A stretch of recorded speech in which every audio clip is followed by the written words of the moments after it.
I want to welcome Viet Thanh Nguyen tonight.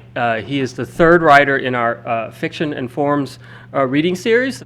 He was born in Vietnam and at the age of 4 fled the country with his family when Saigon fell to the communists in 1975, right?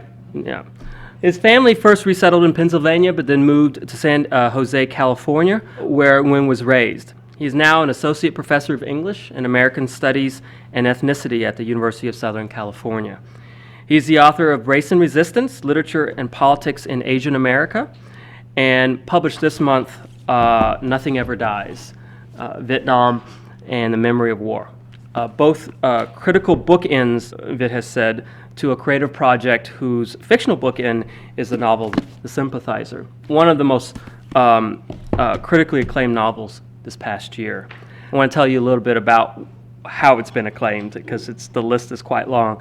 The Sympathizer won the first novel prize from the Center for Fiction, the Carnegie Medal for Excellence in Fiction from the American Library Association, the Asian Pacific American Award for Literature and Fiction. It was also a finalist for the PEN/Faulkner Award, an Edgar Award for Best First Novel, the PEN Robert Bingham Prize for Debut Fiction, and the LA Times Book Prize for Best Mystery and Thriller. It also made it to over 30 end-of-the-year best book lists, including lists from The Guardian, The New York Times, and The Wall Street Journal. It's really an honor for me to have Viet here, not only because I like him and because of all the success he's had this year and because of the deep talent and intelligence he displays in his writing, but also for all the work he's done to support the art of Asian Americans and specifically Vietnamese Americans for many years now.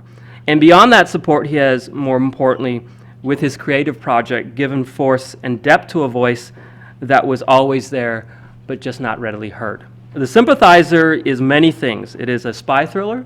It is an immigrant novel.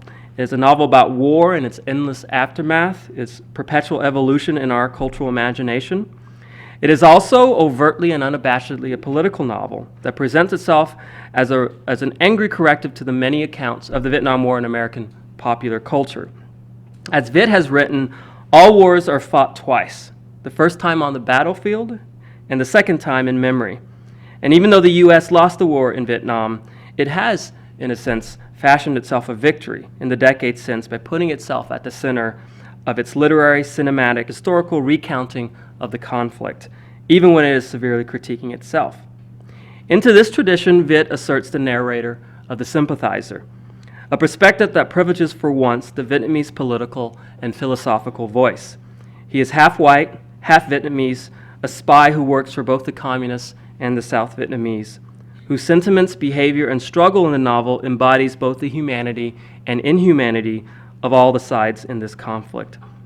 The novel, I think, is an act of empathy, even when it denounces and critiques. It's a novel of uncommon ambition and artistry, and a deeply important one because of that. Please help me welcome Viet Thanh Nguyen.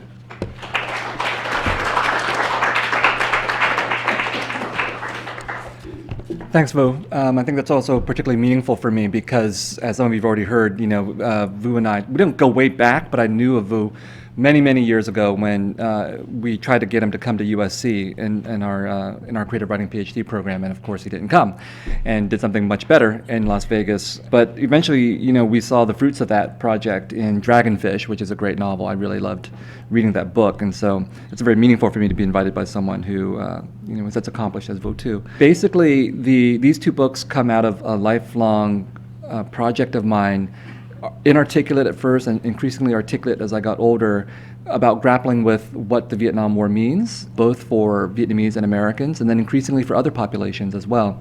And also a lifelong project, that became an important project about just thinking about war, memory, and power. Like, how do we deal with these things?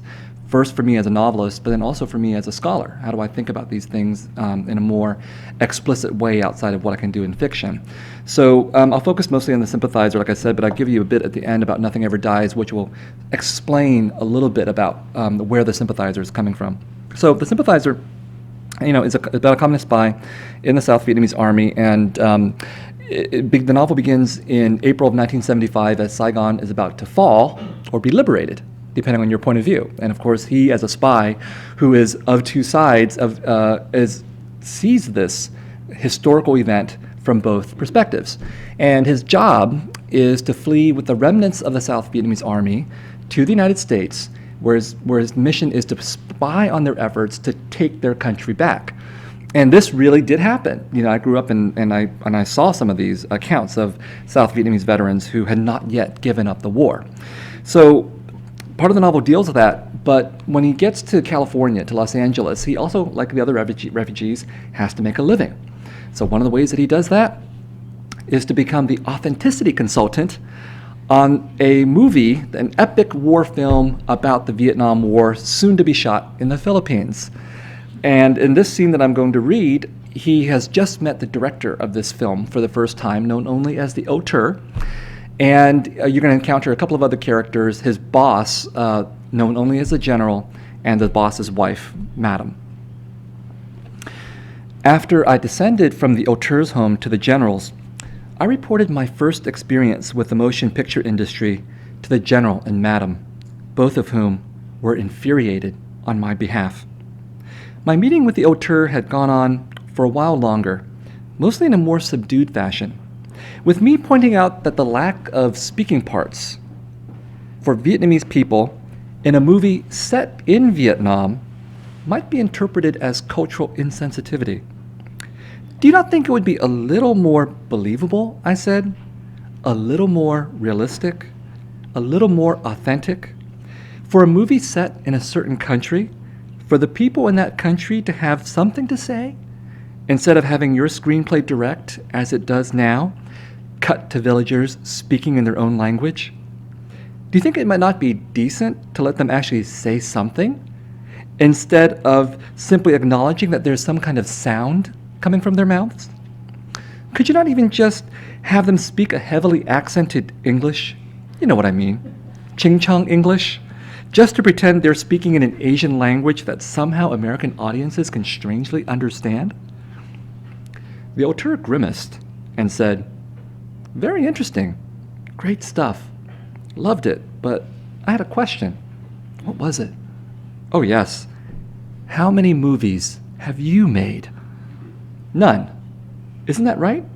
None? Zero? Zilch? Nada? Nothing? And however you say it in your language?" "So thank you for telling me how to do my job. Now get the hell out of my house and come back after you've made a movie or two. Maybe then I'll listen to one or two of your cheap ideas." "Why was he so rude?" Madam said. "Didn't he ask you to give him some comments?" "He was looking for a yes man. He thought I'd give him a rubber stamp of approval. He thought you were going to fawn over him. When I didn't do it, he was hurt. He's an artist. He's got thin skin." "So much for your career in Hollywood," the general said. "I don't want a career in Hollywood," I said, which was true only to the extent that Hollywood did not want me. I confess to being angry with the auteur, but was I wrong in being angry? This was especially the case when he acknowledged he did not even know that Montagnard was simply a French catch-all term for the dozens of Highland minorities.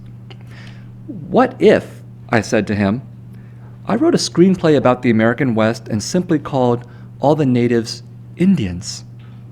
You'd want to know whether the cavalry was fighting the Navajo or Apache or Comanche, right? Likewise, I would want to know when you say these people are Montagnards, whether we speak of the Bru or the Nung or the Tai." "Let me tell you a secret," the auteur said. "You ready? Here it is. No one gives a shit." He was amused by my wordlessness. To see me without words is like seeing one of those Egyptian felines without hair, a rare and not necessarily desirable occasion. How could I be so dense? How could I be so deluded?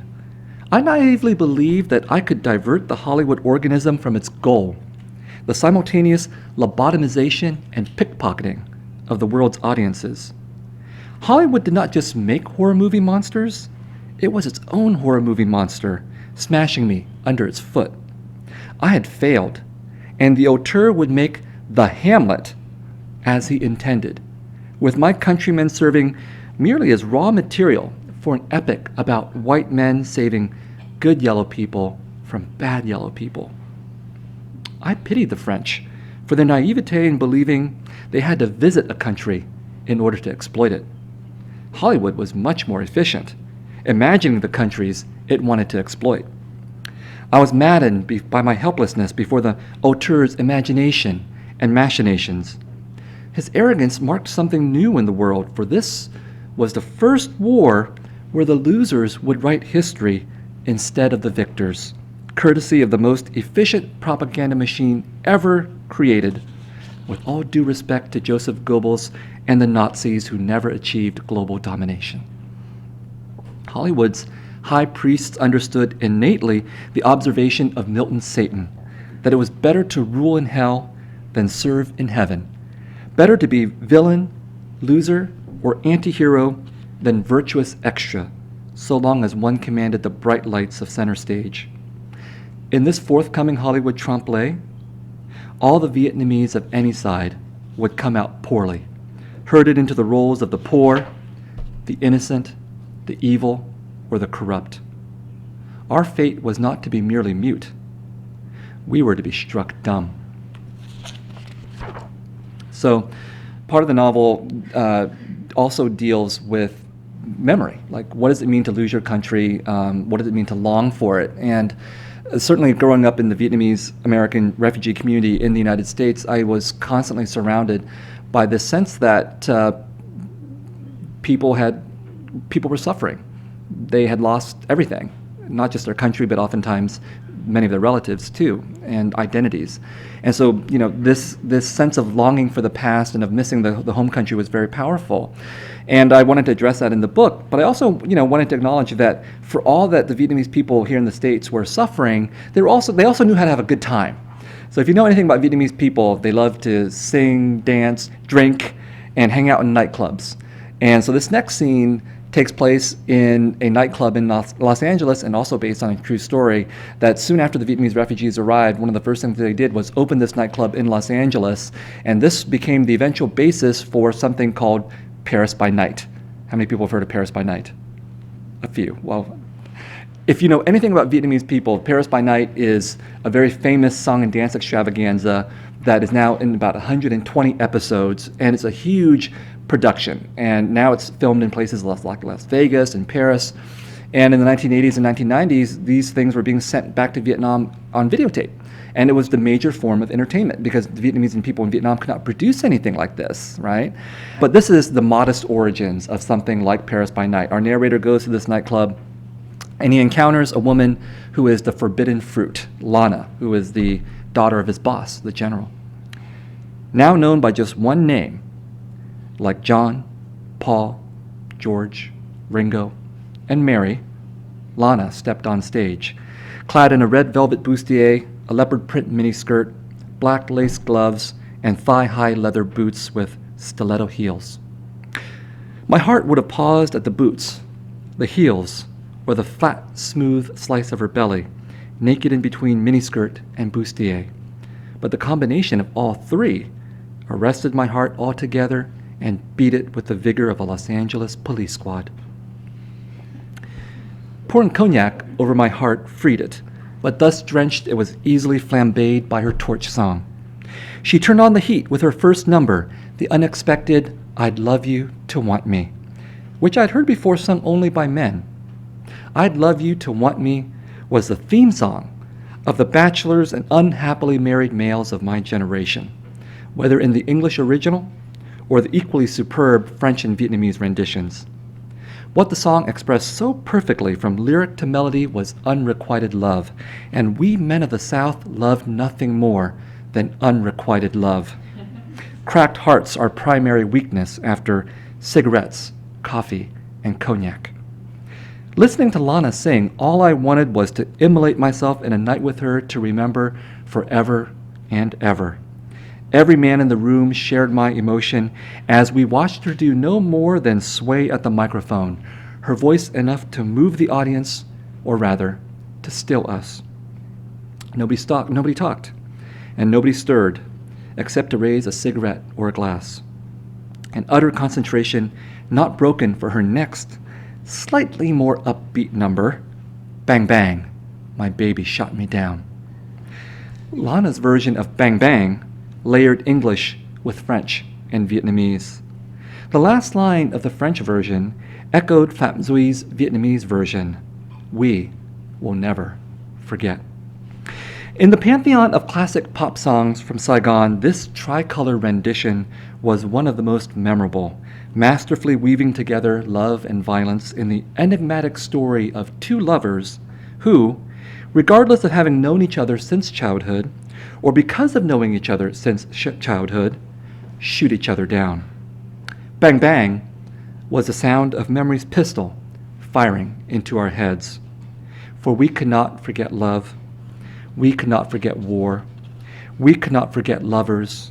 We could not forget enemies. We could not forget home. We could not forget Saigon. We could not forget the caramel flavor of iced coffee with coarse sugar, the bowls of noodle soup eaten while squatting on the sidewalk, the strumming of a friend's guitar while we swayed on hammocks under coconut trees, the whisper of a dewy lover saying the most seductive words in our language, an oi.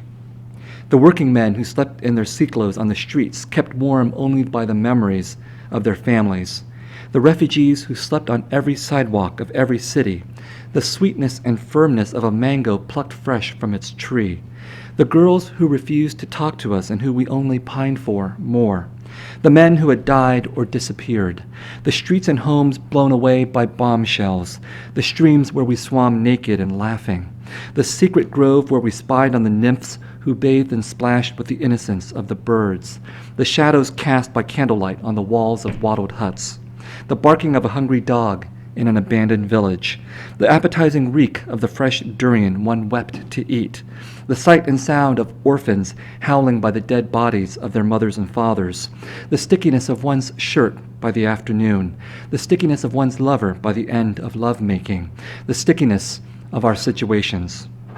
And while the list could go on and on and on, the point was simply this. The most important thing we could never forget was that we could never forget.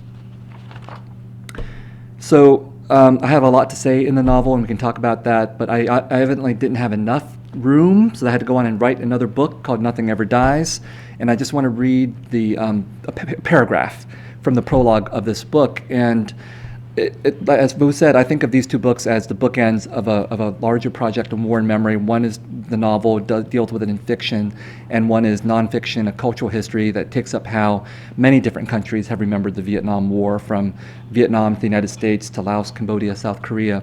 And the point of doing that was because, my thinking was both the ways that Vietnam and America have remembered this war have been reductive and have served to affirm certain kinds of worldviews in both Vietnam and the United States. So it was really important to get out of these two countries and look at this war in a comparative and global way. But it was also my intention to write this book taking everything that I knew from writing fiction and using emotion and narrative and rhythm and themes to try to bring this cultural history alive for readers, and to interject a little bit of myself into this book. And this paragraph in the prologue will probably give you some sense that the sympathizer in my novel and myself are not that far distant from each other in some ways. I was born in Vietnam, but made in America. I count myself among those Vietnamese dismayed by America's deeds, but tempted to believe in its words.